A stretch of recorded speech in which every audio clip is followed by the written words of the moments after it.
AEBG11 live assignment exam থেকে সংগ্রহ করা প্রশ্ন উত্তরগুলো অবশ্যই সকলে সমস্ত প্রশ্ন উত্তর খাতায় লিখে রাখবে। এরপর কিন্তু অ্যাসাইনমেন্ট এক্সাম দিতে শুরু করবে। প্রথম প্রশ্ন, রাঙামেঘ সাঁতরায়ে অন্ধকারে আসিতেছে নীরে, দেখিবে ধবল বক আমারে পাবে, তুমি ইহাদের ভিড়ে কবিতাংশটি কোন কবি রচনা? এ প্রশ্নের উত্তর জীবনানন্দ দাশ। পরে প্রশ্ন, রামপ্রসাদ সেন কোন পদাবলীর জন্য বিখ্যাত?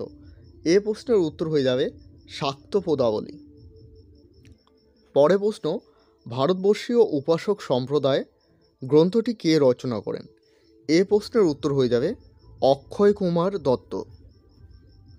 পরে প্রশ্ন, বসন্ত রঞ্জন রায় আবিষ্কৃত শ্রীকৃষ্ণ কীর্তন গ্রন্থের রচয়িতা কে? এ প্রশ্নের উত্তর বরু চণ্ডীদাস।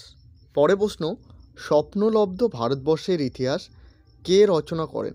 এ প্রশ্নের উত্তর হয়ে যাবে ভূদেব মুখোপাধ্যায়।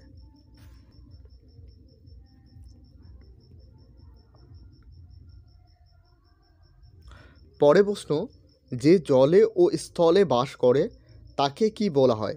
এ প্রশ্নের উত্তর হয়ে যাবে উভচর।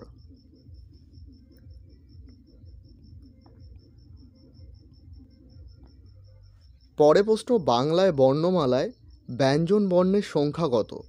এ প্রশ্নের উত্তর হয়ে যাবে 40টি। পরে প্রশ্ন, চর্যাপদের পদকর্তার সংখ্যা? এ প্রশ্নের উত্তর হয়ে যাবে 24 জন।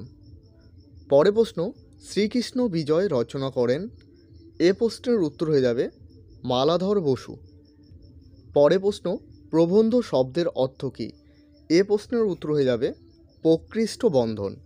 তো এখনও পর্যন্ত হোয়াটসঅ্যাপ গ্রুপ এবং টেলিগ্রাম চ্যানেলে জয়েন না হয়ে থাকলে অবশ্যই সকলে জয়েন হয়ে নেবেন, কারণ সেখানে সমস্ত আপডেট সবার প্রথমে দেওয়া হয়ে থাকে।